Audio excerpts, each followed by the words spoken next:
आज मैं आपको वास्तुशास्त्र में आवास निर्माण के लिए कौन सी ज़मीन उचित होती है और उसका परीक्षण यानी उसकी जांच कैसे की जाए, इसी के बारे में बताने जा रहा हूँ।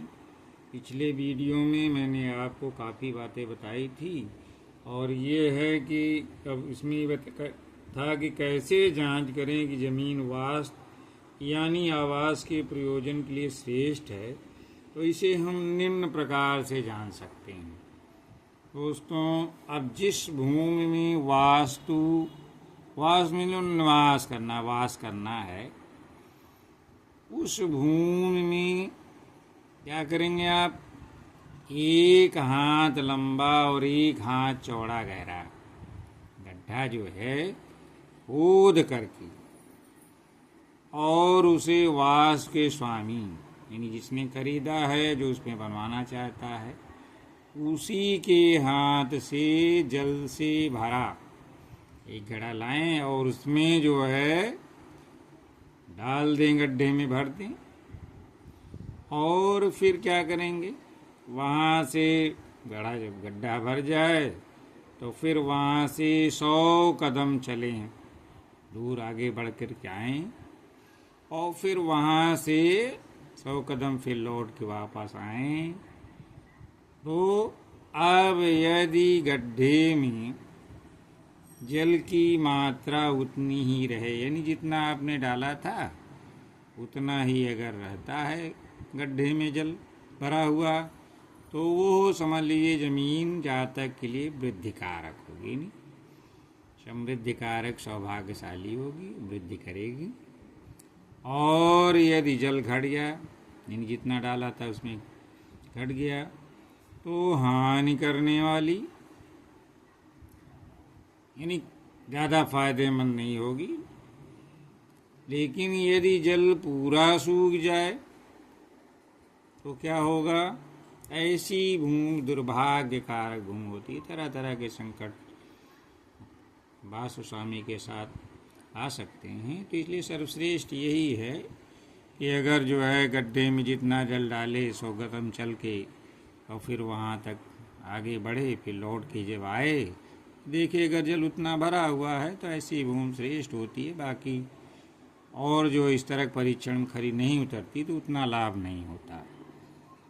दूसरा है दोस्तों, नवीन गृहारंभ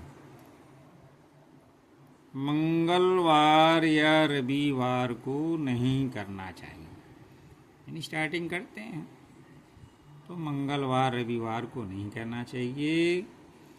नवीन गृह निर्माण जो है, अगर चैत माह में शुरू करते हैं, हिंदी महीनों में चैत मास होता है, तो ब्यादि, और अगर वैशाख महीने में आप करते हैं तो बहुत अच्छा माना जाता है, धन और रत्न की प्राप्ति होती है। वैशाख महीने में अगर आप गृह निर्माण आरंभ करते हैं बहुत अच्छा माना जाता है। ज्येष्ठ मास में मृत्यु तुल कष्ट, यानी मकान तो बन ही जाएगा लेकिन मृत्यु तुल कष्ट से सामना करना पड़ सकता है।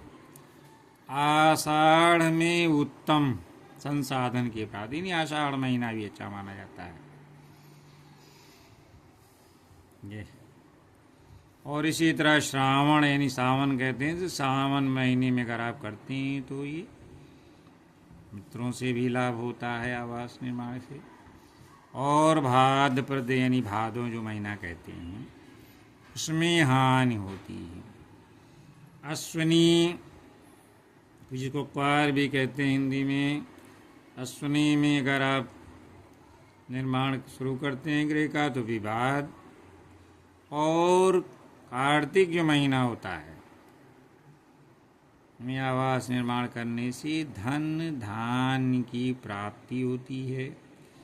मार्गशीर्ष में धन वृद्धि कारक, जिसको गहन भी कहते हैं, तो गहन मार्गशीर्ष शुद्ध हिंदी शब्द है। तो मार्गशीर्ष में धन वृद्धि कारक। पौष में तस्कर से भय, माघ महीने में भी अगर आप शुरू करते हैं तो लाभ होता है। फागुन माह में अगर आप शुरू करते हैं तो लक्ष्मी की निरंतर वृद्धि होती रहती है। ये हिंदी के महीने हैं और इसमें आप चेक कर सकते हैं कि किन महीनों में नवीन गृहारंभ करना चाहिए। और नवीन गृहारंभ महीने अगर उचित हैं तो कम से कम ये भी देखें कि मंगलवार या रविवार को गृहारंभ शुरुआत नहीं करनी चाहिए दोस्तों। नेक्स्ट है, घर का निर्माण शुरू करने हेतु विद्वान से सलाह लेने के पश्चात वास्तु स्वामी के हाथ से जमीन की लंबाई चौड़ाई जोड़ करके 9 से भाग देने पर यदि एक शेष बचे, नहीं लंबाई चौड़ाई है उसको जोड़ लें और 9 से उसको भाग दीजिए, डिवाइड कर दीजिए। तो अगर शेष, रिमाइंडर इंग्लिश में कहते हैं, हिंदी में शेष कहते हैं, तो अगर रिमाइंडर या शेष एक बचता है तो वास्तु स्वामी यानी जो गृह निर्माण करता है उस राजा के समान सुख भोगेगा बाद में। अब अगर 2 बचता है शेष यानी रिमाइंडर, लंबाई चौड़ाई जोड़ करके 9 से भाग देने पे, तो वो रोगी। अगर 3 बचे तो तस्कर से व्यय होता है, 4 बचे तो भोगी होगा, यानी ये भी ठीक ही है, 5 बचे तो रूपवान, 6 बचे तो भ्रमित रहेगा हमेशा कार्यों में, और 7 बचे तो रंग। रंग जानते हैं, भिखारी हो जाएगा राजा, और रंग यानी गरीब हो जाएगा। और 8 अगर बचता है रिमाइंडर यानी शेष, तो वो धनी हो जाता है। तो इस तरह दोस्तों वास्तुशास्त्र के बारे में ये जो है मैंने पिछले वीडियो में डाला है, उसका शेष भाग कैसे जांच करें। तो इस तरह से अगर आप ज़मीन खरीद करके वास्तु यानी उस पर वास करना चाहते हैं तो वास्तुशास्त्र के नियमों के अनुसार, जानकारी के अनुसार ही जो है चयन करना चाहिए। और नहीं है तो आवास तो कहीं भी कोई भी बनवा सकता है, लेकिन ये है कि अगर वास्तु के नियमों का प्रयोग किया जाए तो उससे लाभ उठाया जा सकता है, और नहीं तो तरह तरह की परेशानियां जातक को हो सकती हैं। तो इस तरह से अगर जानकारी के अनुसार हम वास्तु संबंधी नियमों का पालन करते हुए यथासंभव, ये पूरा ना हो पाए तो हम यथासंभव हो तब भी लाभान्वित हो सकते हैं।